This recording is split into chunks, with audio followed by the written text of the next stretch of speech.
Israeli প্রধানমন্ত্রী Benjamin নেতানিয়াহুর মুখপাত্র ডক্টর ওমের দোস্ত্রি আকস্মিকভাবে তার পদ থেকে পদত্যাগ করছেন।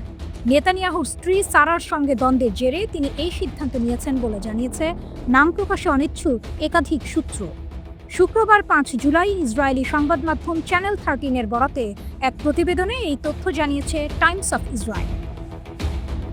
প্রতিবেদনে বলা হয়েছে, ডক্টর ওমের দোস্ত্রি গত বছরের অগস্ট মাসে প্রধানমন্ত্রীর মুখপাত্রের দায়িত্ব নেন।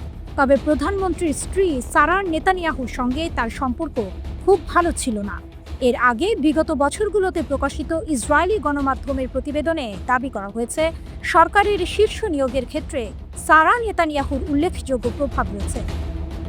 2023 সালে ইসরায়েলের সাবেক অর্থ ও প্রতিরক্ষা মন্ত্রী এম.কে. আভিগডোর লিবারম্যান আদালতে সাক্ষ্য দিয়েছেন, নেতানিয়াহু প্রধানমন্ত্রী থাকাকালীন সময়গুলোতে নিয়মিতভাবে রাজনৈতিক এবং সরকারি নিয়োগের সঙ্গে জড়িত ছিলেন সারা।